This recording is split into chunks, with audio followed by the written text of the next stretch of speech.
Estimados alumnos, bienvenidos al seminario gratuito de nutrición aplicada a la pérdida de grasa, avalado por la SEP, Unipuebla y EDEN, Escuela de Entrenadores. Soy Víctor Rodríguez, maestro en nutrición deportiva y doctor en ciencias de la investigación del deporte. Y junto a la maestra en nutrición deportiva Jennifer Obando, estaremos impartiendo este webinar para ti, en donde aprenderás conceptos básicos y fundamentales para poder comprender los procesos nutricionales para un entendimiento profesional en el control de peso, la reducción del tejido adiposo y el aumento de la masa muscular. Dentro de los conceptos importantes que vamos a tener, vamos a ver temas profundos acerca de la nutrición, sus áreas de especialidad, cuáles son sus objetivos, la estética corporal, nutrición para la salud y cuál es la nutrición adecuada de acuerdo al objetivo, qué es una dieta, los conceptos básicos de energía, micronutrientes, qué son los macronutrientes, qué es el metabolismo, cuáles son las rutas metabólicas, el anabolismo, el catabolismo, el gasto energético, la clasificación de los suplementos, también eso es un tema fundamental del cual vas a aprender el día de hoy, lo que es un déficit calórico, lo que es un superávit calórico, las estrategias para el control de peso, tanto para aumentar masa muscular como para la reducción de peso. Sin más, los dejo con la maestra en nutrición deportiva Jennifer Obando y comenzamos con esta capacitación. Sabemos que es muy importante determinar los procesos de nutrición y con esto entender de dónde vamos a partir. Como tal, la nutrición se va a involucrar en muchos aspectos de nuestra vida. Dentro de las necesidades de macro y micronutrientes, estas pues se van a dar por las diferentes etapas que fisiológicamente vamos a estar viviendo. Desde que lactamos hasta la parte de la infancia, vamos creciendo, adolescencia, pasamos por la adultez y de adulto mayor. Vamos a tratar específicamente el tema de los adultos. Vamos a hablar de este tipo de población. Ahora bien, dentro de nuestros principales problemas a los que nos enfrentamos como nutriólogos en el deporte, como asesores deportivos, como asesores de la parte de nutrición, ¿no? Específica a la pérdida de grasa también, pues vemos que según diferentes estudios del Colegio Americano de Medicina del Deporte, aproximadamente el 70% de recomendaciones está dada por personal que no está calificado para dar esas recomendaciones. Por lo tanto, debemos hacer frente a estarnos especializando, a seguir con la actualización y finalmente, pues no ser parte de ese 70%. También muchas de las veces nuestros asesorados esperan que los resultados sean bastante fáciles y rápidos, ¿no? Y entonces salen retos super express que muestran resultados totalmente irreales, así como pues finalmente no se reconocen como tal los objetivos del tratamiento. Por lo tanto, hay cosas que se van a determinar y se van a interponer dentro de esta parte de un tratamiento propiamente nutricional o de un asesoramiento nutricional para la pérdida de grasa. En México, pues no existe planeación en los diferentes niveles de gobierno, ni proyectos específicos, ni a corto, ni mediano, ni largo plazo. Por lo tanto, tanto las federaciones como los entrenadores, como los dirigentes deportivos, como toda la parte de investigación se ve involucrada en esta problemática específicamente. Por lo tanto, el establecimiento de metas va a ser uno de los puntos fundamentales, tanto para un tratamiento individualizado como para un contexto generalizado. No existen metas realistas, no se cuentan con proyectos deportivos, hay muchísima corrupción y mal manejo, no hay un buen plan para integrar a la sociedad en el deporte y finalmente pues este antecedente te lo estoy dando para que sepamos en dónde estamos parados.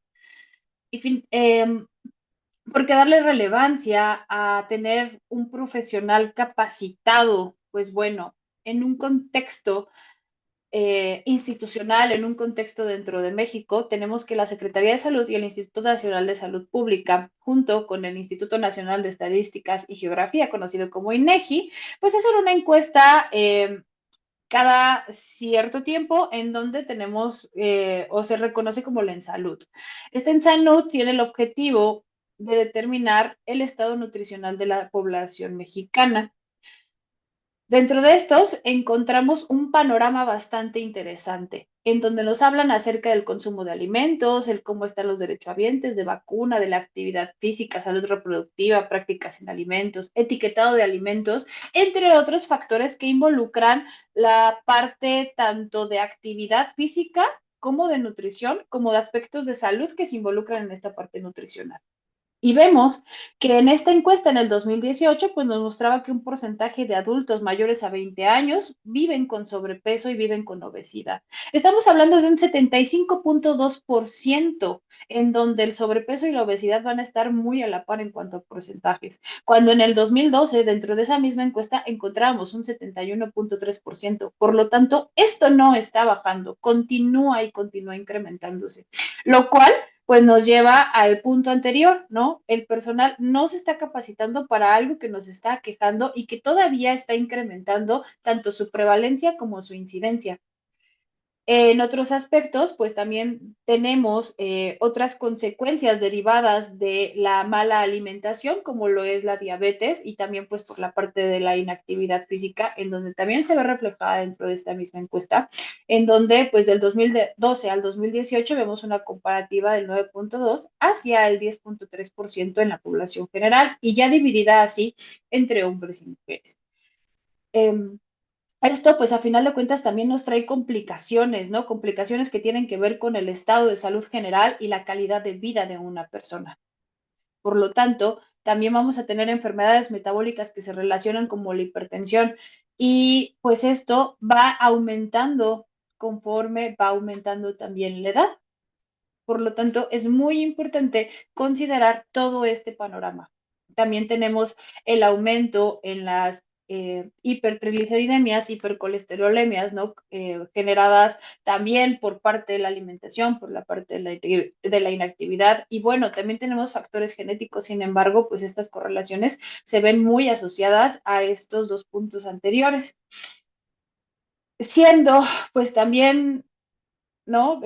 Junto con pegado la parte de la actividad del porcentaje de población que no realiza actividad física.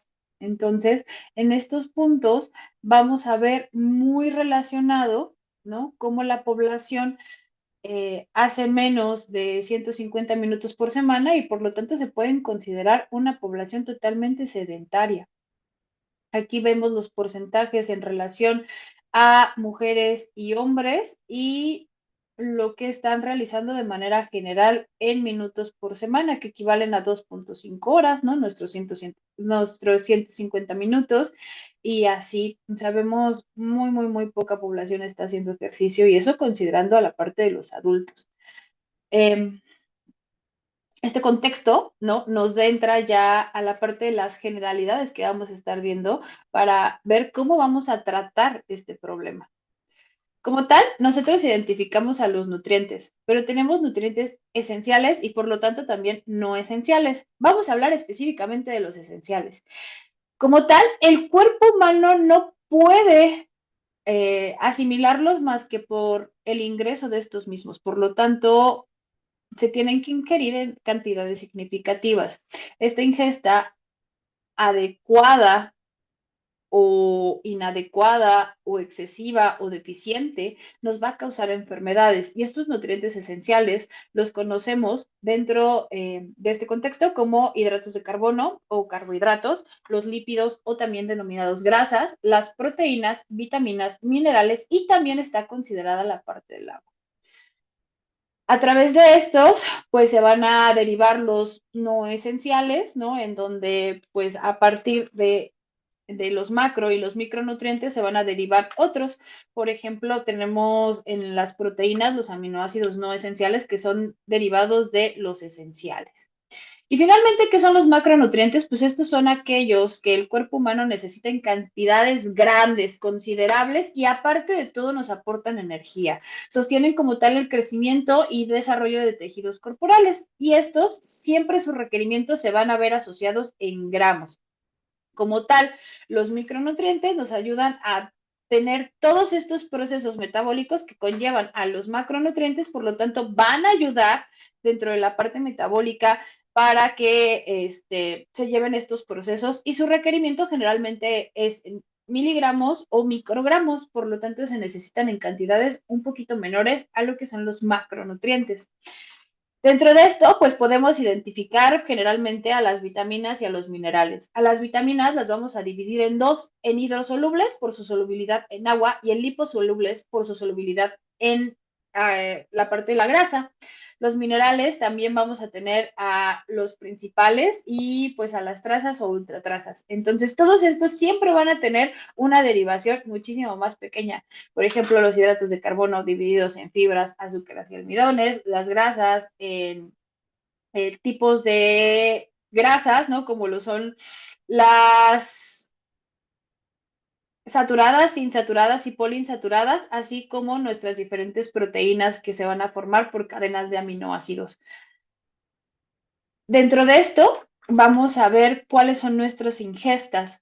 La ingesta de nutrientes dentro de estos niveles, vamos a ver cantidades dietéticas recomendadas e ingestas adecuadas. Por lo tanto, esto se va a llevar a niveles seguros, porque no es como que si te falta algún nutriente, pues lo vas a meter sí o sí, sino que estos también deben de ir en ciertas cantidades, tanto los macro como los micronutrientes, y estos pues también vamos a tener una parte en donde esos niveles máximos se van a hacer tolerables o no, y esta ingesta puede llegar a causar enfermedades ya sea por su deficiencia o por su exceso.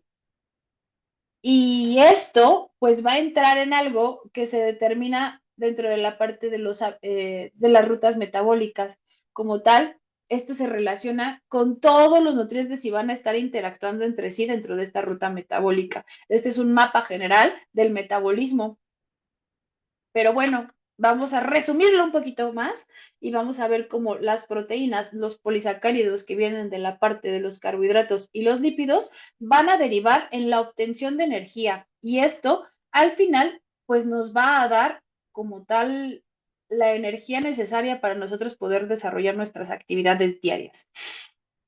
Vamos a ver que las proteínas se van a derivar en aminoácidos, van a estar en restos catoácidos y van a entrar al ciclo de Krebs, así como los polisacáridos y los lípidos. Todo esto va a entrar a esta parte dándonos energía conocida como ATP. Todo macronutriente va a tener su propio aporte energético. Por ejemplo, los hidratos de carbono van a tener 4 kilocalorías por gramo, las proteínas igual 4 kilocalorías por gramo, y tenemos a las grasas que son un poco más energéticas con 9 kilocalorías por gramo. Por otro lado, tenemos algo que no se considera como tal un nutriente esencial, ¿no? Pero pues es parte de la alimentación de algunas personas, que es el alcohol, y tiene su propio requerimiento, que son 7 kilocalorías por gramo. Esto es muy importante porque lo vamos a ocupar para el cálculo dietético posteriormente. Entonces, como comentábamos, la obtención de esta energía se va a hacer a través de los diferentes tejidos, como por ejemplo el tejido adiposo, tenemos a la parte del hígado, el músculo activo y los pulmones, en donde todos estos van a intervenir para podernos dar este ATP o esta energía. También, por ejemplo, dentro de las partes de las actividades, vamos a ver cómo dentro de nuestro hígado y nuestros músculos se va a dar este aporte de glucógeno, el cual nos va a estar dando energía por parte de la gluconeogénesis. Entonces, es muy importante identificar que también hay otros ciclos, como por ejemplo el ciclo de Cori, que va a estar agarrando el lactato como parte de la energía que va a estar aportando, convirtiéndolo en glucosa y así asimilándolo. Entonces, esto, pues al final de cuentas se divide en sistemas energéticos. ¿Y de qué nos sirve saber de qué van los sistemas energéticos? Pues estos factores son totalmente importantes para determinar de manera directa e indirecta el predominio de qué vía energética vamos a estar ocupando, para así determinar pues cómo vamos a estar distribuyendo nuestros macronutrientes al final dentro del cálculo dietético. Como tal, vamos a tener tres sistemas: el sistema anaeróbico aláctico, el sistema anaeróbico láctico y el sistema aeróbico. Todos estos tienen sus propias especificaciones. Dentro del sistema anaeróbico láctico vamos a encontrar que la energía es bastante limitada, sus actividades pues son básicamente intensas y breves, tenemos una duración bastante corta, ¿no? De segundos, en su intensidad va a ser bastante alta, vamos a estar dando de un 90 al 100%, y pues esta disponibilidad tan alta va a ser acerca del ATP fosfocreatina. Esta parte, pues, es en deportes como por ejemplo lo son las carreras de 100 metros, los lanzamientos, los saltos, cosas que son rapidísimas. Por otro lado, vamos a tener a el sistema anaeróbico láctico, en donde la energía va a estar bastante limitada y va a haber producción de ácido láctico, que ya quedamos que este también se va a reutilizar como energía y va a formar parte de esta generación de energía para posteriormente utilizarla en cualquier otro lado. En actividades de intensa duración, también vamos a ver que pues ya es a partir de nuestros 20 segundos y dura aproximadamente de hasta los 4 minutos. Es una intensidad también alta de un 80 al 90% de la actividad y vamos a encontrarlo en el glucógeno hepático y muscular con algo que se le denomina glucólisis. Como tal, esto va a estar en carreras de 200 a 400 metros, o sea, son actividades que quedamos que duran de entre los 20, 90, 90, 120 segundos hasta los 2 o 4 minutos. Por otro lado, tenemos al sistema aeróbico, que vamos a encontrar como tal una energía pues prácticamente ilimitada, porque esto ya va a desdoblar la parte de la glucosa que, que se va a obtener a partir de estos compuestos de los carbohidratos y también de las grasas. Por lo tanto, es un sistema que va a ser meramente oxidativo y esto pues ya es para actividades a largo plazo, ¿no? Anteriormente lo conocíamos como el cardio lis o el cardio de larga duración que tenía que durar a partir de los 30, 40 minutos. Sin embargo, ahora sabemos que tiene una vida igual un poco corta y que podemos empezarlo a utilizar y que este continuum energético va a estar interactuando entre sí. No es que solamente ocupes un solo sistema, sino que estos van a estar entrando de forma intermitente dependiendo de la duración, porque por ejemplo, en una carrera puedes tener el arranque en donde vas a tener un sistema anaeróbico láctico, posteriormente vas a pasar a un sistema anaeróbico láctico y te vas a mantener en un sistema aeróbico. Entonces, todos estos van a tener sus determinantes en ejemplos bastante específicos por sus duraciones en la parte competitiva, pero otros en donde no va a ser de esta manera. ¿Por qué nos interesa saber el sistema energético? ¿No? Y esto lo estamos viendo solamente hacia la parte deportiva, porque regularmente debemos de acompañar el asesoramiento nutricional con ejercicio o actividad física mayor a la que realiza actualmente tu asesorado, la parte de alimentación y un buen descanso, que son nuestros 3 ejes importantes para el mantenimiento de salud. Entonces, todas estas concentraciones de sustratos nos van a servir para determinar posteriormente qué es lo que tengo que hacer dependiendo de cómo se esté manejando la persona. Por lo tanto, el metabolismo humano va a ser la suma total de todos los cambios físicos y químicos que va a tener lugar dentro de nuestro cuerpo. Y estos pues se van a dividir en anabolismo y catabolismo. En anabolismo es un proceso de construcción en donde vamos a tener complejos componentes corporales con sistemas a partir de nutrientes básicos mediante el uso de energía. Entonces, moléculas simples se van a unir para formar moléculas muchísimo más complejas. Por otro lado, el catabolismo lo vamos a entender como un proceso de destrucción, ¿no? Incluso, por ejemplo, hacemos mucha referencia a que debo de comer para no hacer catabolismo. Justo es esto, ¿no? Esto es muy importante porque uno no va sin el otro. Entonces, el catabolismo lo vamos a entender como la descomposición de los componentes corporales en sus elementos muchísimo más simples. Necesito también este tipo de reacciones para poder formar, por ejemplo, que se rompa el glucógeno para que de esto se transforme en glucosa y se ocupe como energía y me sirve para diferentes tipos de niveles, así como, por ejemplo, se tienen que unir las moléculas de aminoácidos con algunas otras para poder formar masa muscular. Entonces, todo el tiempo mi metabolismo va a estar tanto en anabolismo como en catabolismo y estos también se pueden utilizar para formar una sinergia bastante interesante. Por lo tanto, como tal, pues voy a tener ya la determinación de mi objetivo principal, que es la obtención de energía. ¿Y de qué me sirve estar con la parte de la energía? Bueno, esta se basa sobre todo en el gasto energético en reposo, el efecto termogénico de los alimentos, el NEAT y el ejercicio. Ahorita vamos a hablar un poquito más del NEAT. El gasto energético en reposo es donde más voy a ocupar energía. Entonces, este gasto energético en reposo se conoce como gasto metabólico basal o gasto metabólico base, que va a ser en donde voy a estar ocupando la mayor parte de mi energía, que es la energía que necesito para vivir y mantener mis funciones vitales. Es la energía que necesito para respirar, es la energía que necesito para que mis pulmones funcionen, para que mi corazón funcione, para que mi cerebro funcione, básicamente mantenerme como un vegetal. Sin embargo, a esto se le va a sumar el efecto termogénico de los alimentos, la parte de la actividad física, que es toda actividad que yo realice que no tenga que ver con la parte del ejercicio, como es el NIT y el entrenamiento. Asimismo, pues vamos a ver, ¿no? Que este representa aproximadamente todo lo que son mis funciones basales, ¿no? Como les comentaba, hace que mi cerebro funcione, hace que mi corazón funcione, que mi sistema digestivo funcione, se mantienen todas estas funciones vitales con esto. Y pues representa la energía gastada en las actividades necesarias para mantener la homeostasis, o sea, la regulación dentro de mi cuerpo.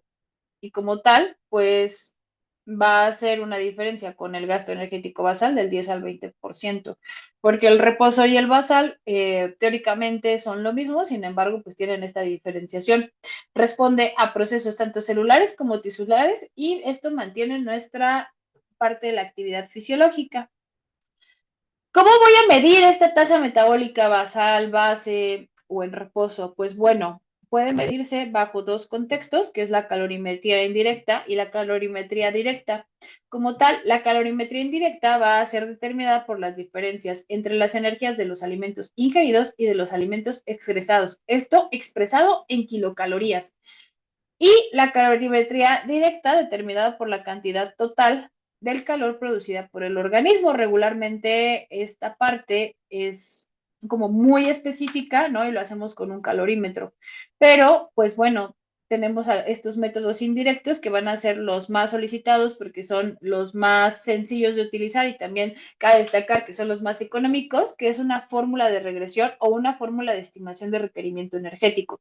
Por lo tanto, estas fórmulas las puedo utilizar dependiendo también mi tipo de paciente. Y para esto, pues vamos a tener muchísimas de las cuales podemos hablar. Por ejemplo, tenemos la de Mifflin, la famosísima de Harris Benedict, la de Cunningham, y por el otro lado también tenemos la parte de disponibilidad energética que está haciendo frente a algo bastante interesante.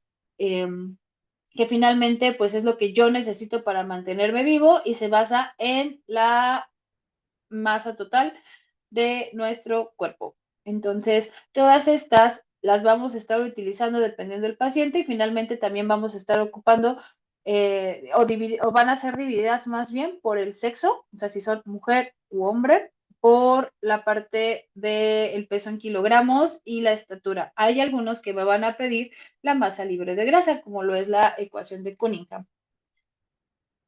Como les mencionaba, que es bastante interesante esta parte de la disponibilidad de la energía porque nos define como tal, ¿no? Cuánto necesita el organismo para deducir la ingesta diaria de energía. Esto es el coste energético de la actividad física, la disponibilidad y por tanto hay una cantidad de energía que se puede emplear para estas necesidades de funciones fisiológicas dentro del organismo.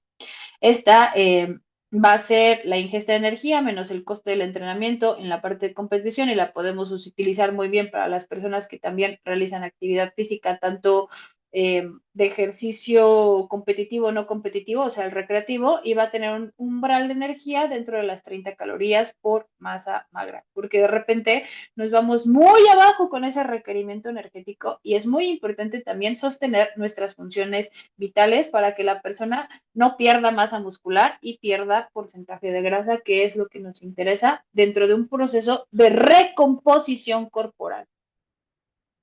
Les dejo por aquí nuestras fórmulas también más utilizadas, ¿no?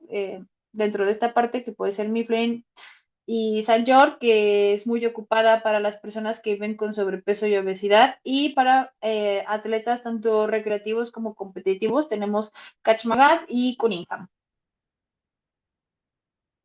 Y por otro lado, en un estudio de Thompson y Manor en el 96, o sea, esto ya lo venimos estudiando desde hace muchísimo tiempo, la comparación con la tasa metabólica real medida por métodos directos, pues fue comparada con todas las demás y pues de las más acercadas eran Cunningham y también pues esta parte, pues no vemos mucha diferenciación, ¿no?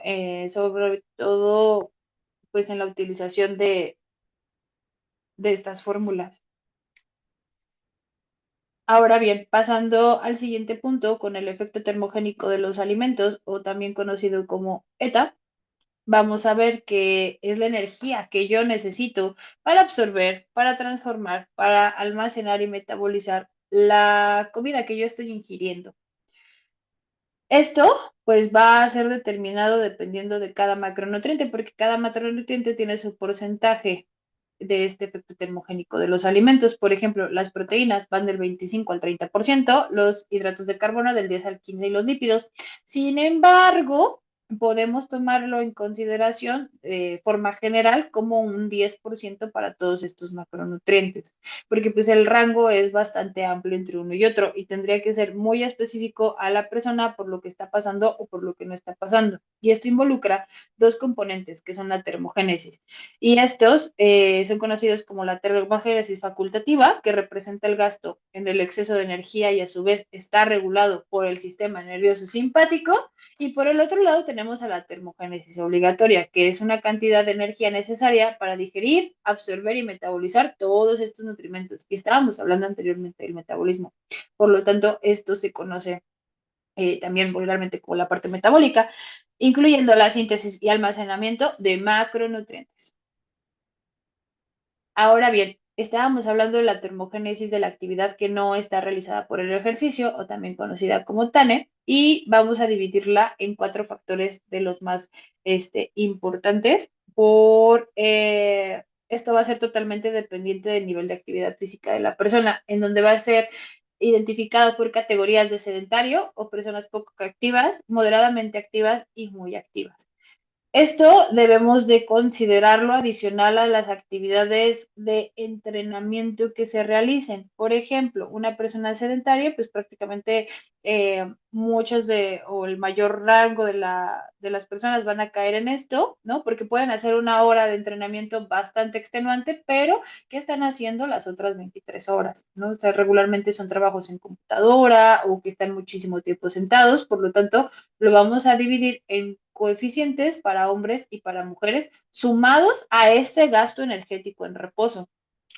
Cada uno va a tener su propio coeficiente y vamos a estarlo utilizando dependiendo multiplicado por el gasto energético en reposo. Una de las determinantes bastante importantes para poder hacer todo esto de el cálculo de energía, pues va a ser nuestro estado nutricio. ¿Y qué es el estado nutricio? Bueno, pues yo lo voy a evaluar mediante la parte de antropometría, la parte bioquímica por estudios de laboratorio, la parte clínica mediante una historia de antecedentes de salud y enfermedad y la parte dietética. Y todos estos me van a dar el resultado de la condición de la ingestión de los alimentos y la utilización biológica como tal de los mismos por el organismo. Y esto se va a ver reflejado en las necesidades fisiológicas que se tienen que cubrir para esta persona de forma individual.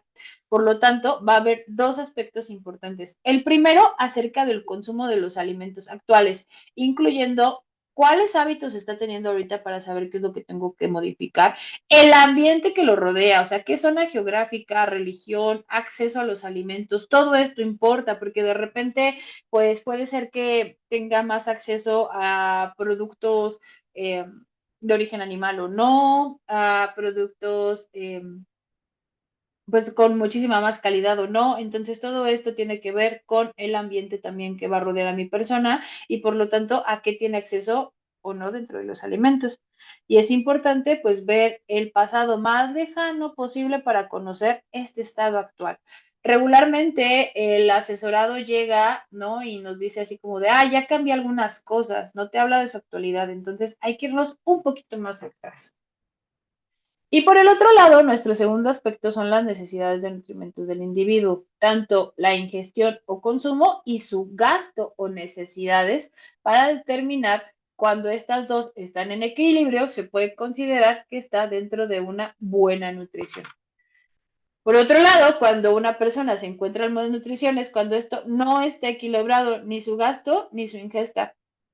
Por lo tanto, esto va a involucrar toda condición en donde el equilibrio que mencionamos anteriormente no se está dando de manera correcta, independientemente cualquiera sea su causa, tanto endógena como exógena, o sea, afuera o adentro de la situación, contexto fisiológico, de salud, de enfermedad o de determinantes ambientales. Por lo tanto, las consecuencias es no se logra cubrir estas necesidades del sujeto y pues esto aplica tanto en deficiencias como en excesos. Por ejemplo, en enfermedades como obesidad, hipertensión, síndrome de ovario poliquístico, enfermedades relacionadas con la parte del tiroides, que es el hipotiroidismo y el hipertiroidismo, o pues también en deficiencias como lo puede llegar a ser una anemia.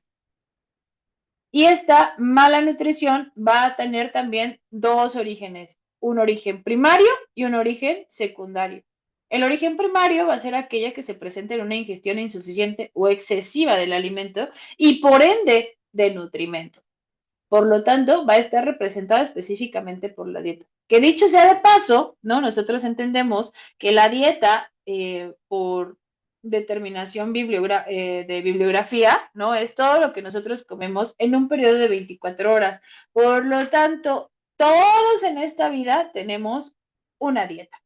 Sin embargo, pues la mayor parte de la población no lo conoce de esa forma y asocia esta palabra, ¿no? De dieta con aspectos que son de restricción, que son de quitar, que son de falta de sabor. Entonces es muy importante también sí conocer las cosas por su nombre, sin embargo también utilizar las palabras que sean más amables con nuestros asesorados. Y esto pues representa la causa del desarrollo de esta parte de la mala nutrición. Ahora bien, el origen secundario, aquí pues vamos a ver que la dieta cubre todas esas necesidades nutrimentales y energéticas. El paciente lleva al 100% su plan en todos los aspectos. Sin embargo, la presencia de otros factores condicionantes van a interferir en esta ingestión y absorción, también en el transporte, utilización y la excreción de estos nutrimentos, llevando a el paciente o a este individuo a desarrollar este problema de malnutrición. Y esto generalmente se ve asociado a medicamentos y a enfermedades bastante específicas. Por lo tanto, por eso es muy importante determinar el ABCD que comentamos, que son los datos antropométricos, los datos bioquímicos, los datos clínicos y los datos dietéticos. Vamos a iniciar también con la parte de la antropometría. La antropometría es una parte de la antropología que va a estudiar las proporciones y medidas del cuerpo humano. Por otro lado, ya se le une la rama de la cineantropometría y la cineantropometría va a englobar a la antropometría dinámica fisiológica y va a estar aplicada a la parte de la actividad física o deportiva, midiendo el movimiento del hombre. Estas implicaciones prácticas van a englobar, describir y clasificar los cambios que presenta corporalmente hablando una persona. Y esto va a ser muy importante para determinar la composición corporal. Como tal, su importancia en la utilización de la ciberatopometría en las ciencias del deporte para la valoración y seguimiento, pues esto nos va a dar como tal el éxito, ¿no? En un tratamiento. Propiamente de la composición corporal, desarrollo y comparativa de la evolución de nuestros resultados, ¿no? Porque simplemente lo que no es evaluado no puede ser mejorado. Y en este contexto, pues debemos saber cuáles son sus ventajas y sus desventajas para trabajarlo dentro de nuestro programa, tanto de nutrición como de entrenamiento. Y de esta forma que mejoremos tanto los resultados físicos como de rendimiento. Entonces, solamente esto pues nos va a dar la parte del crecimiento, desarrollo o el seguimiento del rendimiento de nuestro asesorado. Para esto, podemos considerar varios aspectos. La consideración de la evaluación que viene del índice de masa corporal, muchas de las veces ya en un tratamiento individualizado no lo ocupamos. Esto es como para un gran rasgo de la población y para situaciones epidemiológicas que se pueden manejar con muchas personas, como lo veíamos con la encuesta nacional de salud y nutrición, la ENSANUD. Sin embargo, pues este índice de masa corporal, ¿no? Pues va a ponderar a una persona dentro de un rango. Y este rango se puede evaluar mediante un diagnóstico. Es muy útil porque es bastante rápido, pero pierde su sensibilidad en cuanto a la persona va bajando más su porcentaje de grasa y va aumentando su masa muscular. Por lo tanto, como les comentaba, de forma individualizada, pues llega a ser poco fiable y puede llevarnos a una incorrecta clasificación. Y aquí vemos un ejemplo bastante claro, ¿no? El peso no es lo que importa, sino en qué lo estás pesando. Y vaya, para eso está la determinación de la composición corporal, entendiéndose como grasa, la masa grasa y la masa libre de grasa. Y es que aquí, pues es como los tacos de carnitas, ¿no? No es lo mismo la maciza que el cuerito y eso pues se divide en la parte de la composición corporal. Y para esto tenemos el modelo de Benke. El modelo de Benke propone el análisis de la composición corporal basado en la aplicación del principio de Arquímedes, ¿no? Entonces, esta división en donde se ve en dos componentes fundamentales, que es básicamente lo que es grasa y lo que no es grasa. ¿Qué vamos a encontrar en lo que no es grasa, como lo es la masa libre de grasa? Agua, componentes minerales y óseos y masa muscular. Por lo tanto, es muy importante su división, porque una persona no está formada solamente del peso corporal total, sino de todo lo que lo compone. Pesamos hueso, pesamos músculo, pesamos vísceras, pesamos porcentaje de grasa, pesamos agua, entonces todo eso debe de ser considerado por medio de diferentes componentes. ¿A través de qué lo puedo sacar? Bueno, a través de la plicometría, las circunferencias, la bioimpedancia, la anchura de huesos, todo esto pues me va a determinar diferentes fórmulas en donde puedo obtenerlas a través de diferentes métodos y así clasificar a la persona dentro del componente corporal que le corresponde. Por ejemplo, dentro de esto también vamos a encontrar a personas que tienen diferentes clasificaciones para hombres y para mujeres en el concepto de cuánta grasa necesitan. Una, no podemos estar totalmente magros porque eso es incompatible con la salud y de hecho nos lleva a bastantes patologías relacionadas con la parte de estrógeno y testosterona, porque necesitamos grasa, que es considerada esencial, que de hombres va del 3 al 5 y de mujeres del 11 al 13%.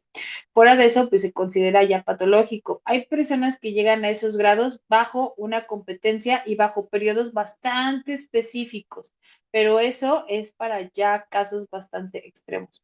Tenemos la parte del deportista, el porcentaje de grasa bajo, el aceptable promedio y ya en consideraciones de exceso de grasa a partir del 21% para hombres, del 31% para mujeres y ya considerados pues bastante altos en obesidad, 24 para hombres y 37 respectivamente para mujeres.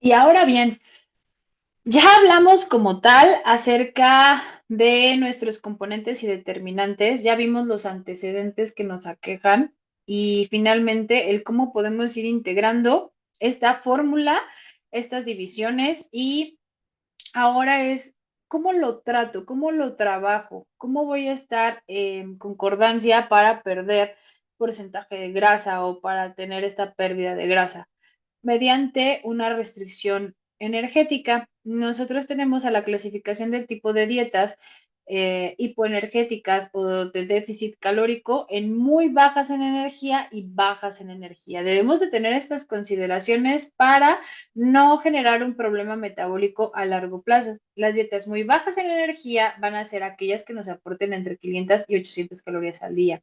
Son altas en proteínas y pues lo que se busca es evitar el riesgo de desnutrición y signos de deficiencia nutricional. Son acompañadas tanto de suplementos bastante específicos y multivitamínicos. Estas son utilizadas sobre todo para pacientes que van a entrar en un proceso quirúrgico o que se requiere que se pierda el peso de forma muy rápida bajo un corto periodo de tiempo, ya que justo, pues a veces no cubren ni siquiera la situación basal, entonces no pueden pasar por demasiado tiempo dentro de este tipo de dietas muy bajas en energía.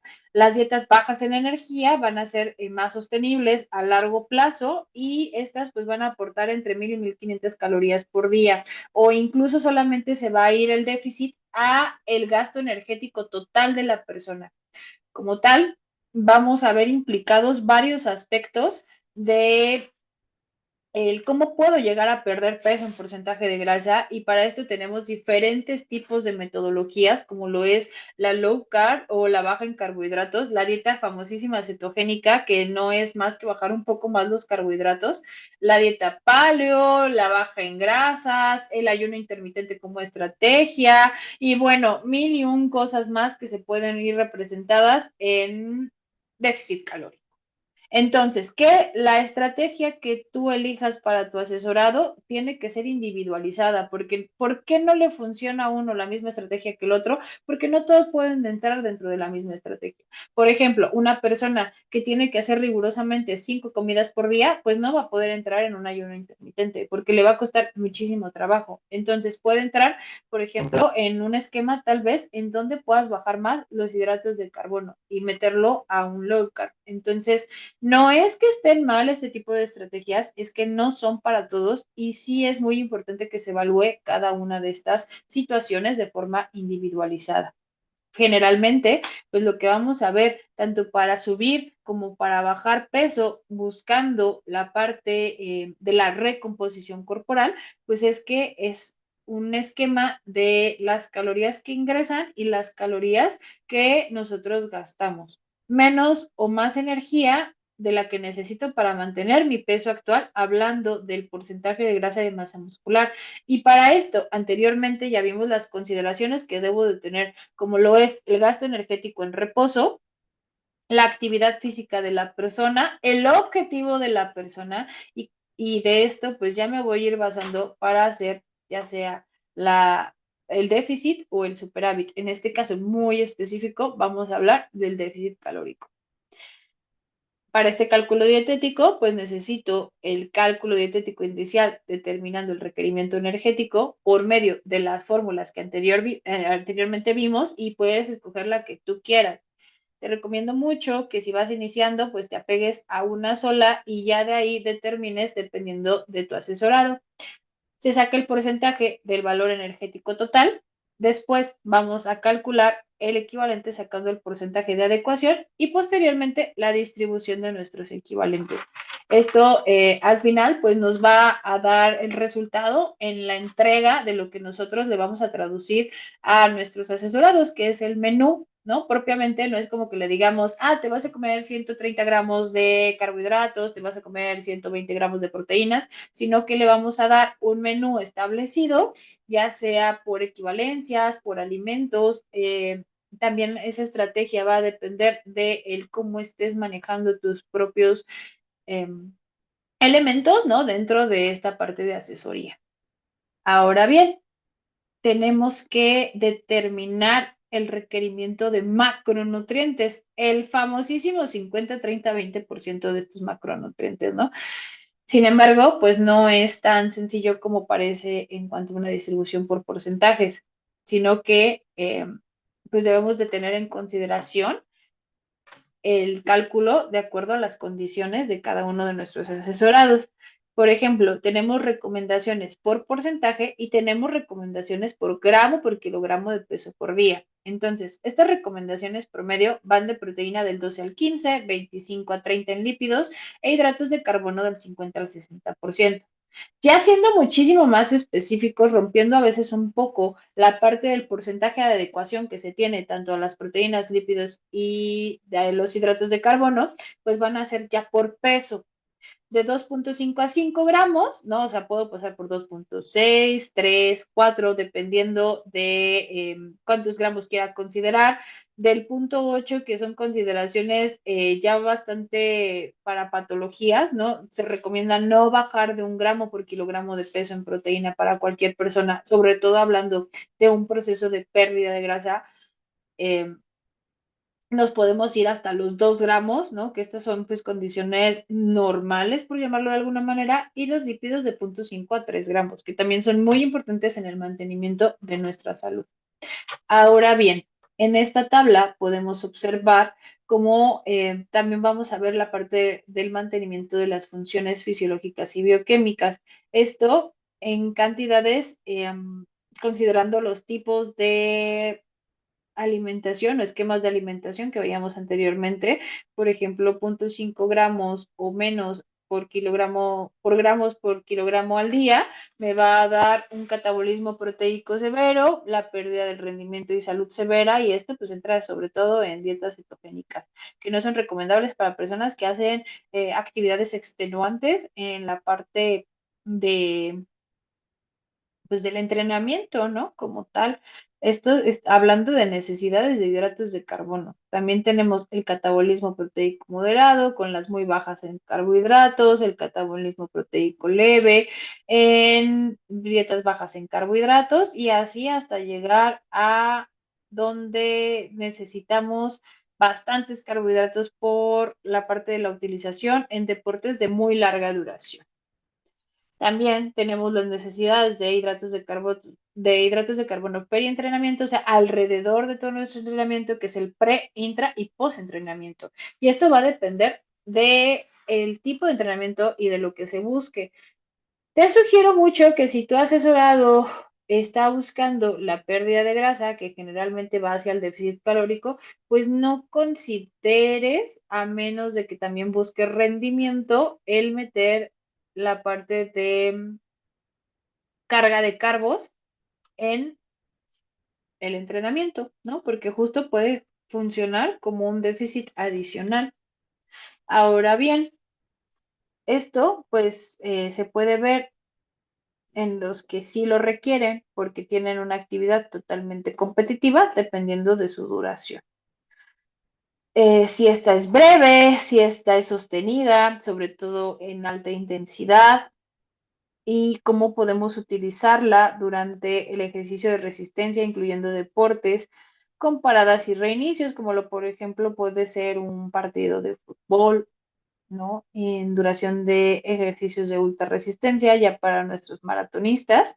Y bueno, pues a final de cuentas vamos a encontrar diferentes aspectos de desde bebidas deportivas hasta carga de carbohidratos por dextrosa o por algún elemento específico de carbohidratos para el entrenamiento.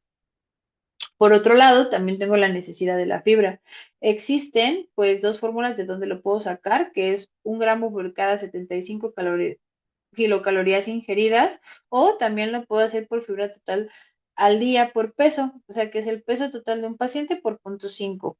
Y los valores generales que son de 38 y 25 gramos respectivamente para hombres y mujeres por día.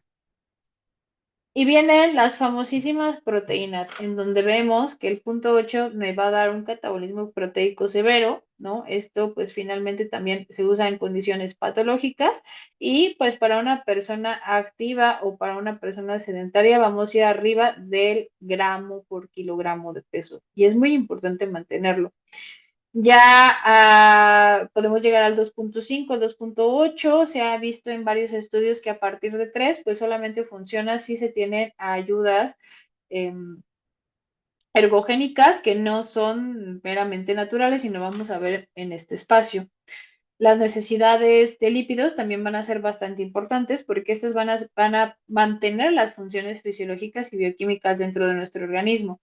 Es muy importante no bajarnos al mínimo de la parte de los lípidos porque también van a mermar el rendimiento y van a mermar la salud. Hay que recordar que nuestro cuerpo también está formado a partir de las grasas y que muchas de estas pues también van relacionadas con las actividades hormonales, tanto del estrógeno como la testosterona. Entonces pues es importante mantenerlas y dependiendo del esquema de alimentación, cuadrarlas a gramos sobre kilogramo de peso.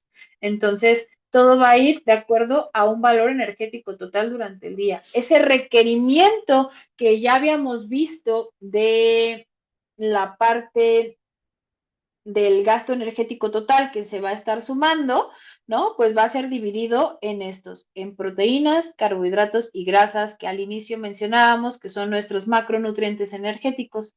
Y pues como tal, también vamos a ver el requerimiento del agua, que es uno de nuestros nutrientes esenciales.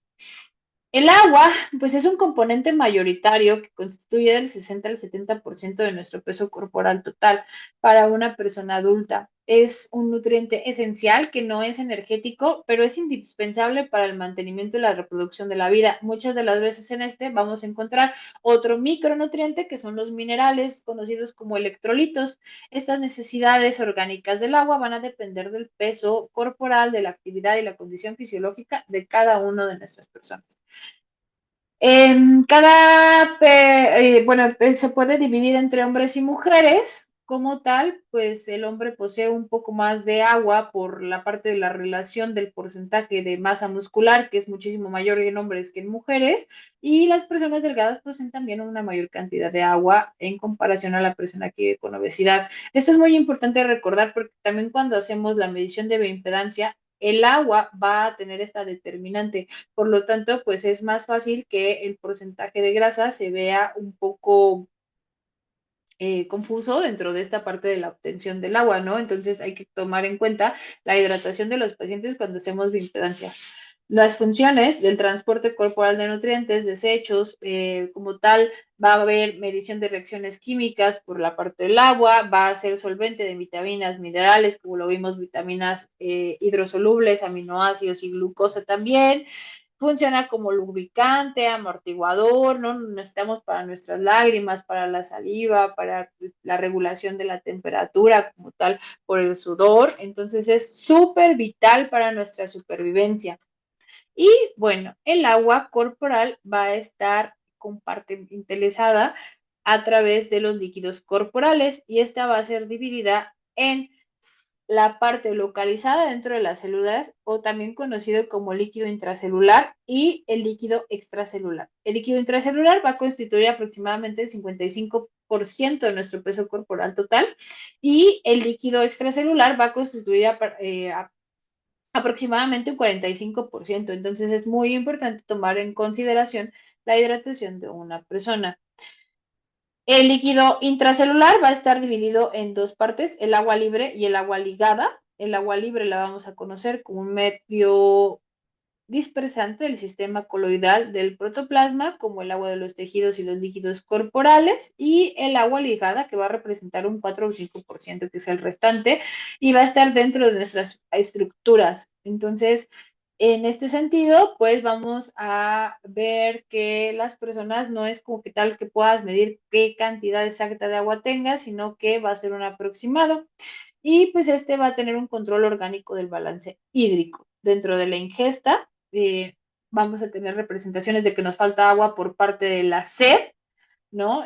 También pues la parte de la saciedad se obtiene a través de la ingesta de líquidos. La pérdida de agua nos va a dar un aumento de electrolitos en sangre, por lo tanto también va a haber una alerta por parte del hipotálamo y va a aumentar nuestra sensación de querer beber agua, dándonos pues esta misma sensación como de calor, sed, deshidratación, boca seca, ojos, piel reseca y va a haber pérdidas rápidas que no se alerten como tal al hipotálamo e incluso puede haber golpes de calor que vayan relacionados con la deshidratación de una persona. ¿Cómo puedo saber si estoy deshidratado? Hay formas bastante sencillas. Eh, por la temperatura, por la parte de si estoy orinando o cuántas veces estoy orinando al día, que en promedio tienen que ser más de 8, la pérdida de líquido dentro de la parte de la actividad física y sobre todo en el color de la orina. El color de la orina puede determinar qué tan hidratado estoy, viéndose dentro del lado entre cafés, ¿no? O más oscurecidos, un tono amarillo más potente en un estado de deshidratación o severa deshidratación y cuando tenemos un amarillo clarito, ¿no? Que no es como tal transparente, porque también eso me puede estar hablando de deshidratación, pues me va a estar diciendo que yo estoy bien hidratado. Entonces es muy importante que nos estemos fijando en el color de la orina. Esta nos sirve para la regulación de riñones, de la parte de las glándulas suprarrenales, otras funciones como de la parte de la piel, pulmones, el tracto gastrointestinal y la hipófisis. Entonces se ve relacionada en muchísimas necesidades. Y bueno, aquí podemos ver un mecanismo de retroalimentación para el control homeostático del agua, en donde como tal hay un estímulo por la excesiva pérdida de sudor. Después de esto pasa a la sangre, se pierde y la osmolaridad de la sangre aumenta, así como se vuelve hipertónica.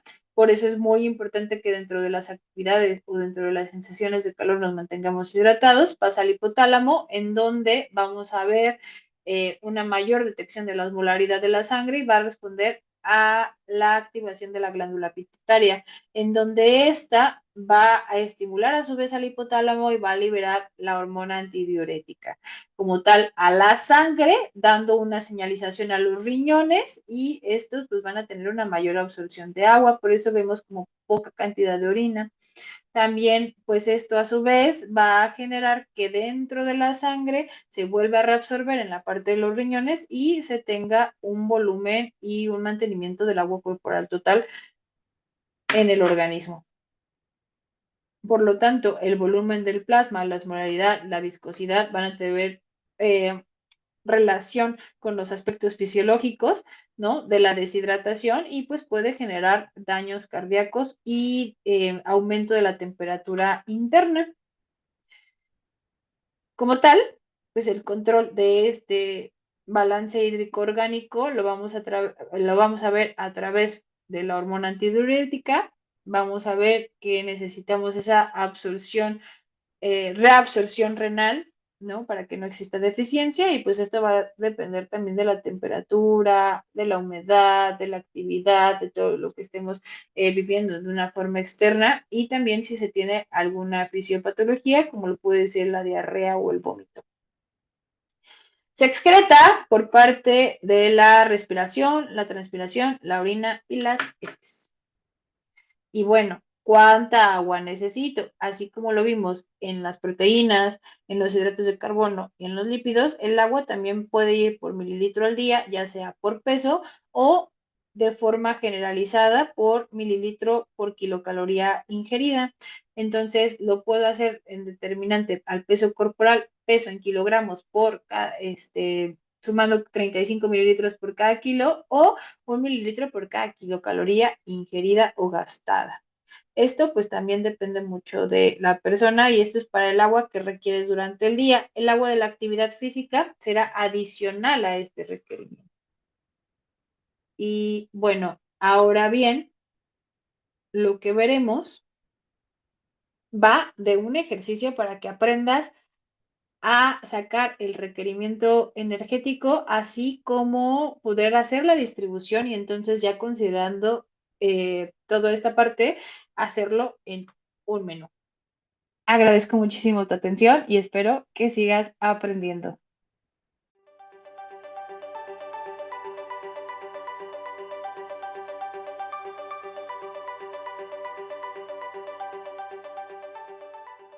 La nutrición es la ciencia que estudia los procesos fisiológicos y metabólicos que ocurren en el organismo con la ingesta de alimentos. La nutrición es el proceso biológico en el cual los organismos asimilan los alimentos sólidos y líquidos necesarios para el funcionamiento, el crecimiento y el mantenimiento de sus funciones vitales.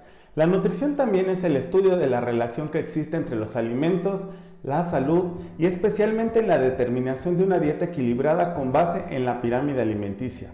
La nutrición está relacionada con la absorción, digestión, metabolización y excreción de los alimentos. Como ciencia, la nutrición estudia todos los procesos bioquímicos y fisiológicos que suceden en el organismo. La buena nutrición consiste en limitar el consumo de ciertos alimentos y bebidas y controlar la cantidad de alimentos y calorías que se ingieren. Una alimentación equilibrada ayuda a reducir el riesgo cardiovascular porque reduce el colesterol, la presión arterial y el peso corporal. Muchas enfermedades comunes y sus síntomas frecuentemente pueden ser prevenidas o aliviadas con una determinada alimentación. Por esto, la ciencia de la nutrición intenta entender cuáles son los aspectos dietéticos específicos que influyen en la salud. El propósito de la ciencia de la nutrición es explicar la respuesta metabólica y fisiológica que ocurre en el cuerpo ante la dieta. Con los avances de biología molecular, bioquímica y genética, la ciencia de la nutrición se enfoca en el estudio del metabolismo, investigando la relación entre la dieta y la salud desde el punto de vista de los procesos bioquímicos. Existen diferentes áreas de abordaje de la nutrición, de las cuales podemos mencionar 3 de las más comunes y en las cuales se desenvuelven los profesionales que estudian esta carrera, que es la nutrición clínica, la nutrición hospitalaria y la nutrición deportiva. Y dentro de estas áreas nos encontramos con subespecialidades tales como la nutrición vegetariana, nutrición geriátrica, nutrición perinatal, nutrición en trastornos alimenticios, nutrición pediátrica, nutrición diabética, nutrición deportiva, nutrición genómica y nutrición para la obesidad y comorbilidades. Pero como este es un webinar de nutrición deportiva, nos vamos a enfocar más en este tema. Más adelante tocaremos temas relacionados a los diferentes tipos de nutrición que existen y cuáles son sus áreas de abordaje. La nutrición deportiva es una rama especializada de la nutrición aplicada a las personas que practican deportes de diferentes intensidades. El objetivo de la nutrición relacionada al deporte es cubrir todas las necesidades del entrenamiento, la competición, la recuperación y el descanso. Entre los factores que determinan el rendimiento deportivo, la nutrición es uno de los más relevantes, además de los factores genéticos del deportista, el tipo de entrenamiento y los factores culturales. La nutrición deportiva en la actualidad se enfoca en 3 puntos específicos. Tenemos a la nutrición enfocada al rendimiento deportivo, la nutrición para la estética corporal y la nutrición para la salud. En primer lugar, tenemos a la nutrición enfocada al rendimiento deportivo. Una dieta orientada al rendimiento deportivo busca que el sujeto se desenvuelva en las mejores condiciones posibles de acuerdo a la disciplina que practica. Dentro del rendimiento deportivo tenemos que distinguir si tratamos con deportistas recreacionales o deportistas de élite, ya que con estos últimos debemos ser más precisos, puesto que tienen una mayor exigencia en la disciplina que practican. Este tipo de planes tienen como objetivo cubrir todos los requerimientos nutricionales que tienen los deportistas a causa de los entrenamientos y la competición, tanto a nivel energético como en cuanto a la proporción de macro y micronutrientes. De este modo no solo se garantiza que el deportista disponga de la energía que necesita para su disciplina, sino que también asegura que se recupere correctamente de los fuertes entrenamientos. Por otro lado, la pauta nutricional orientada al rendimiento deportivo debe adaptar el aporte de macronutrientes al perfil fisiológico del deporte. Por ejemplo, los atletas de disciplinas más dependientes de glucógeno no solo deben prestar atención al aporte calórico de la dieta, sino que también que ésta cubra los requerimientos mínimos de hidratos de carbono. Por todo esto, consideramos que pese a que en ciertas ocasiones se mejora la apariencia física, el plan tiene que estar enfocado al rendimiento deportivo, dejando en segundo plano la estética corporal. En función de cada uno de estos momentos, la alimentación para deportistas se enfocará en aportar la energía necesaria y proporcionar los nutrientes para mantener y reparar tejidos. De esta forma el organismo obtendrá en cada momento todos los nutrientes que necesita para un rendimiento deportivo óptimo. El rendimiento deportivo en este caso, pese a que tiene una gran importancia a la salud del atleta, el objetivo primordial es el correcto desempeño en su disciplina deportiva. Nutrición para la estética corporal. Cuando el sujeto presenta un buen estado de salud, es lógico que busque objetivos más ambiciosos como por ejemplo la mejora de la imagen corporal. Cabe señalar que a medida que se incremente el objetivo estético, las estrategias a utilizar pueden alejarse en cierto grado de lo planteado a niveles de salud. En primera instancia, una dieta orientada a la estética corporal pretende una mejora de la apariencia. Pese a que la estética corporal sea de un aspecto subjetivo, solemos encontrar con que el prototipo de cuerpo estético tanto masculino como femenino es un físico esbelto, caracterizado por tener un porcentaje de grasa bajo, con la diferencia de que la mujer en comparación con el hombre no suele dar tanta importancia a la masa muscular. Otro tema es si hablamos de estética de competición, fitness o fisicoculturismo, donde tener un elevado porcentaje de masa muscular es vital con el fin de acentuar las formas masculinas y femeninas sin perder de vista el objetivo de disminuir al máximo el tejido graso corporal. En este tipo de planes podemos observar cómo dependiendo de la fase de la temporada en la que se encuentra el sujeto, el aporte calórico y la proporción de macronutrientes puede ser modificada según el objetivo específico. Descenso, mantenimiento, incremento de peso. Por todo esto consideramos que en ciertas ocasiones los planes nutricionales orientados a la estética relegan de la salud y el rendimiento deportivo, y ambos pasan a segundo plano. Nutrición para la salud. Los planes con este objetivo pretenden restaurar los indicadores de salud alterados en un sujeto. como pueden ser el nivel de colesterol sanguíneo, la presión arterial, hierro en sangre, etc. Para ello se lleva a cabo una anamnesis de la alimentación y en muchas ocasiones, solo con los cambios que se realizan en ya se modifican los parámetros alterados, además de que se produce una mejora en la estética corporal, aunque este no sea el objetivo principal. ¿Qué es una dieta? Dieta deriva del griego daita, cuyo significado es régimen de vida. La dieta es un comportamiento natural de los seres vivos que consiste en la ingesta de alimentos para poder subsistir. En el caso de los seres humanos, este concepto ha sido mal empleado debido a que muchas personas asocian dieta con un régimen estricto para bajar de peso que consiste en una restricción de alimentos. Por eso será necesario consultar con un especialista, el cual te ayude a encontrar una manera saludable de alimentarte de acuerdo a una lista de nutrientes necesarios para el cuerpo y para el organismo. Concepto de energía. En el campo de la nutrición se refiere a la manera en la que el cuerpo utiliza energía localizada en las uniones químicas dentro de los alimentos. Como mencioné anteriormente, el ser humano obtiene energía necesaria para desarrollar sus funciones vitales a partir de la energía química contenida en los alimentos, más precisamente en los macronutrientes, hidratos de carbono, proteínas y grasas. Siguiente tema, micronutrientes. Los micronutrientes se clasifican en vitaminas, minerales, oligoelementos, flavonoides, aminoácidos esenciales, prebióticos y probióticos. Todos se obtienen de forma natural mediante la alimentación o por medio de suplementos. Existen 13 tipos de vitaminas que son compuestos orgánicos presentes en cantidades pequeñas en los alimentos y cada uno tiene funciones específicas y vitales en nuestras células. Su función en general es mantener las reacciones metabólicas del organismo, que son el crecimiento y el desarrollo. Algunas tienen propiedades antioxidantes. Para que el cuerpo las pueda absorber y aprovechar, necesitan de otras sustancias auxiliares como la grasa y el agua. Su carencia provoca distintas enfermedades específicas que dañan gravemente al organismo. Por ejemplo, la falta de vitamina C provoca escorbuto, que causa anemia y hemorragia. El déficit de vitamina A largo plazo causa ceguera, y la carencia de vitamina K deriva en problemas de coagulación y aumento del riesgo de osteoporosis. Liposolubles. Esto significa que se disuelven en grasa, es decir, que necesitan este elemento para que el organismo las absorba. Normalmente se almacenan en el hígado, pero cuando hay un exceso se almacenan en los tejidos grasos del cuerpo. Una vez usadas se eliminan a través de la bilis. Hidrosolubles, como su nombre lo indica, son solubles en agua, así que es imprescindible para el organismo que se puedan utilizar. Se deben consumir diariamente ya que por su naturaleza son retenidas muy poco tiempo en el cuerpo porque son eliminadas a través de la orina. Estas se encuentran en el complejo B, que es en los vegetales verdes, y la vitamina C, que es encontrada en gran abundancia en los cítricos. Minerales. Su papel es vital ya que son indispensables para las células y para el funcionamiento de todos los órganos, principalmente el cerebro. Alrededor del 4% de la masa del cuerpo está compuesta por minerales. Aquí se encuentran el sodio, el potasio, el calcio, el magnesio, el fósforo, y todos estos intervienen en el sistema nervioso, huesos, dientes, coagulación de la sangre, formación de proteínas, metabolismo de la glucosa y el equilibrio interno en general. Están presentes en los alimentos en forma de sales y están en los pescados, los mariscos, los hongos, las setas y demás. Oligoelementos. Estos micronutrientes son elementos que constituyen los tejidos e intervienen en la actividad hormonal. Son el hierro, el yodo, el cobre, flúor, zinc, cobalto, selenio, manganeso.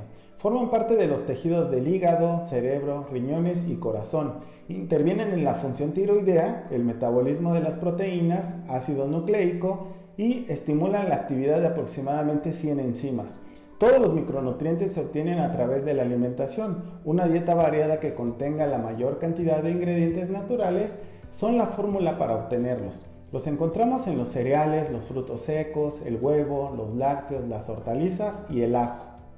Macronutrientes. Los macronutrientes son aquellas sustancias que proporcionan energía al organismo para un buen funcionamiento y otros elementos necesarios para reparar y construir estructuras orgánicas, con el fin de promover el crecimiento y regular los procesos metabólicos. En este grupo podemos encontrar a las proteínas, las grasas y los hidratos de carbono. Proteínas son los componentes de las estructuras de las células. Las necesidades de un adulto sano y sedentario son de 0,8 a 1 gramo por kilogramo de peso al día. Nos aportan 4 calorías por gramo y se recomienda entre un 10 y un 15% del total de las calorías de la dieta en forma de proteínas para una dieta equilibrada. Las proteínas son péptidos que están constituidos por aminoácidos que se liberan y se absorben en el intestino tras la digestión. Algunos de estos aminoácidos son sintetizados por nuestro organismo a partir de otros aminoácidos. Aquellos que el organismo no son capaces de sintetizar son los que se denominan aminoácidos esenciales.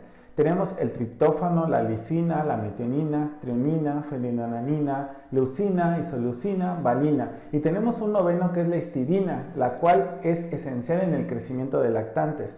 Estos aminoácidos solamente se consiguen a través de la alimentación. Las proteínas pueden ser de origen animal cuando proceden de la carne, el pescado, la leche y el huevo, así como de los derivados cárnicos, embutidos y jamones. Y también derivados lácteos, yogures, quesos y natillas, que contienen aminoácidos esenciales. Otras proteínas son de origen vegetal y provienen de los cereales, las legumbres, los frutos secos, la soya, y estas no contienen algunos de los aminoácidos esenciales. Aunque la combinación de las legumbres y cereales sí aportan aminoácidos esenciales, al menos el 50% de las proteínas de la dieta deben ser de origen animal. Las proteínas de alto valor biológico son aquellas que contienen todos los aminoácidos esenciales. Las dos proteínas modelos son la ovoalbumina de la clara de huevo y la lactoalbumina de la leche.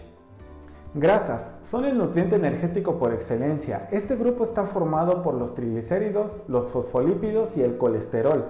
Constituyen de un 30 a un 35% de una dieta equilibrada y aportan 9 kilocalorías por gramo. Las grasas saturadas incrementan las concentraciones de colesterol de la sangre y favorecen el desarrollo de la arteriosclerosis. Las grasas monoinsaturadas poseen grandes cantidades protectoras, efectos antioxidantes frente a los radicales libres, mejoran la coagulación de la sangre y se asocia a menor incidencia de enfermedades cardiovasculares.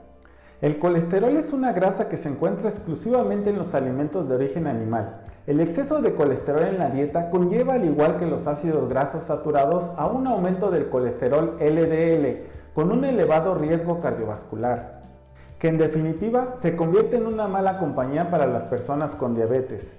No debemos tomar más de 150 miligramos al día de colesterol con la alimentación y menos del 10% del valor calórico total de nuestra dieta. Hidratos de carbono son una fuente importante de energía y proceden fundamentalmente de los vegetales. La ingesta en un adulto sano recomendada es de 3 a 5 gramos por kilogramo. Aportan 4 kilocalorías por gramo y se dividen en monosacáridos, son los más simples, constan de 3 a 6 átomos de carbono, oligosacáridos, formados por al menos 10 moléculas de monosacáridos, polisacáridos, formados por más de 10 moléculas de monosacáridos.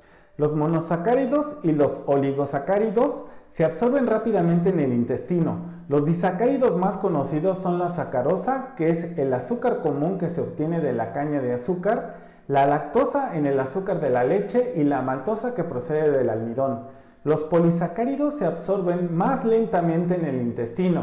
Entre los principales encontramos el almidón, que está en los vegetales como cereales, tubérculos y legumbres, y el glucógeno que se encuentra en el hígado y el músculo de los animales. El metabolismo es un conjunto de reacciones químicas que contienen lugar en las células del cuerpo. El metabolismo transforma la energía que contienen los alimentos que ingerimos en el combustible que necesitamos para todo lo que hacemos, desde movernos hasta pensar y crecer. De hecho, en nuestro cuerpo tienen lugar miles de reacciones metabólicas y todas estas regulan el organismo, hacen posible que esté sano y funcione correctamente. El metabolismo es un proceso constante que empieza al momento de nacer y termina cuando morimos. Es un proceso vital para toda forma de vida, no solamente para los seres humanos. Si se detiene el metabolismo en un ser vivo, a este lo único que le queda es la muerte. Después de ingerir un alimento, unas moléculas presentes en el sistema digestivo denominadas enzimas descomponen las proteínas en aminoácidos, las grasas en ácidos grasos y los hidratos de carbono en azúcares simples como la glucosa.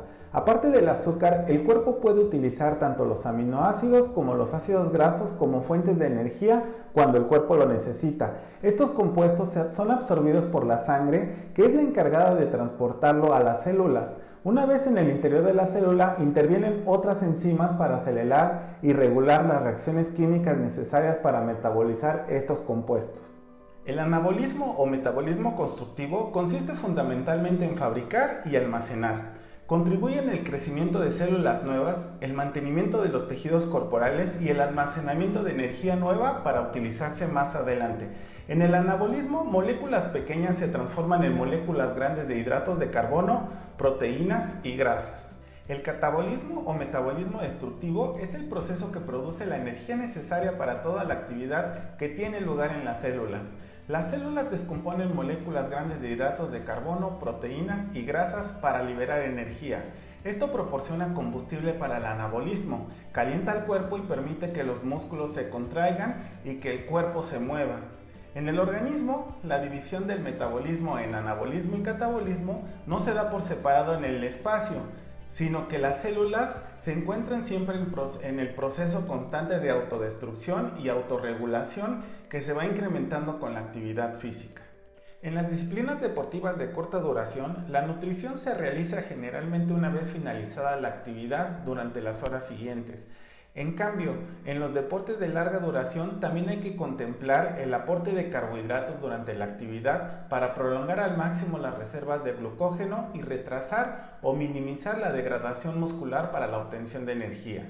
En el proceso anabólico es fundamental aportar en la alimentación una cantidad adecuada de proteínas al tipo de deporte, sobre todo de alto valor biológico por su elevado contenido de aminoácidos esenciales no sintetizables para el organismo.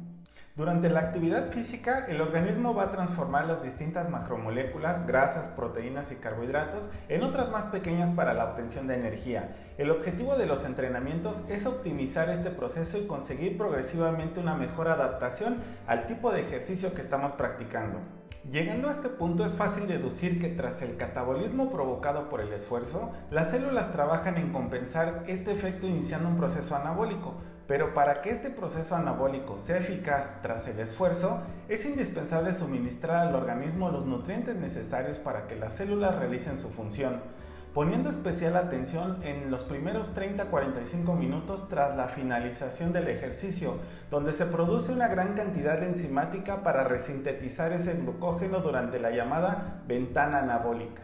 En bioquímica, una ruta metabólica o vía metabólica es una sucesión de reacciones químicas que conducen a un sustrato inicial, a uno o varios productos finales a través de una serie de metabolitos intermedios. Por ejemplo, en la ruta metabólica que incluye la secuencia de reacciones A, B, C, D y E, A es el sustrato inicial y E es el producto final. B, C y D son los metabolitos intermedios de la ruta metabólica. Las diferentes reacciones de todas las rutas metabólicas están catalizadas por enzimas y ocurren en el interior de la célula. Muchas de estas rutas son muy complejas e involucran una modificación paso a paso de la sustancia inicial para darle la forma del producto con la estructura química deseada. Muchas rutas metabólicas se entrecruzan y existen algunos metabolitos que son importantes encrucijadas metabólicas como el acetilcoenzima A. Normalmente se distinguen tres tipos de rutas metabólicas. Las rutas catabólicas son rutas oxidativas en las que se libera energía y a la vez se sintetiza ATP, por ejemplo, la glucólisis y la betaoxidación. Las rutas anabólicas son rutas reductoras en las que se consume energía, por ejemplo ATP.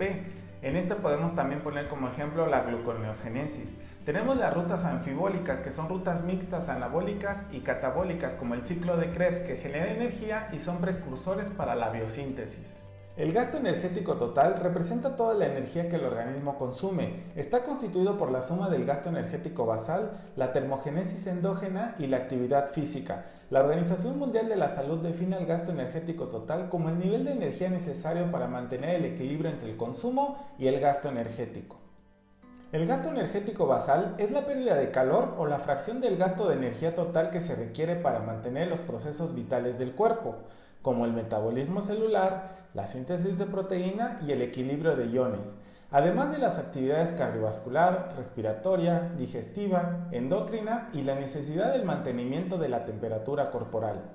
El gasto energético basal contribuye entre el 60 y el 70% del requerimiento de energía para personas sedentarias y cerca del 50% para aquellos que son físicamente activos. El gasto energético basal debe ser medido en condiciones ambientales estandarizadas como la temperatura y la humedad. El individuo debe de estar en completo reposo después de al menos 8 horas de sueño y después de 12 a 14 horas de ayuno nocturno. El gasto energético está influenciado por diversos factores como el peso, la edad, la talla y la temperatura corporal. Existen muchos métodos que pueden ayudarnos a determinarlo, sin embargo dependerá de la disponibilidad de cada uno, así como del costo o del grado de complejidad en el uso. Asimismo se requiere de personal capacitado y calificado para poder realizar la prueba y poder interpretarla correctamente. Debemos tomar en cuenta cada una de las variaciones que el gasto energético tiene para poder tomar una cifra de manera correcta. En la actualidad, la calorimetría es el estándar de oro para la predicción del gasto energético. Sin embargo, resulta un instrumento caro y poco disponible en el sector salud. El individualizar a nuestros pacientes hará que la decisión sobre las herramientas a usar sea la más adecuada. El conocer el gasto energético de un paciente nos servirá ante todo para poder dar una correcta prescripción del tratamiento nutricional y así poder minimizar tanto la sobrealimentación como la subalimentación. El déficit calórico es un concepto que consiste en ingerir menos nutrientes de los que se necesitan para la actividad diaria. Esto conlleva al cuerpo a forzar un equilibrio mediante la destrucción del tejido graso y por ende la disminución del peso corporal. Existen varias estrategias para poner este concepto en práctica. Una de ellas es el ayuno intermitente, que ha demostrado efectos positivos en la pérdida de peso a largo y mediano plazo. El déficit calórico es simple y llanamente tener un saldo negativo en calorías, es decir, gastar más calorías de las que ingieres. El déficit calórico se puede calcular y es una forma fácil de controlar qué y cuánto entra a tu organismo.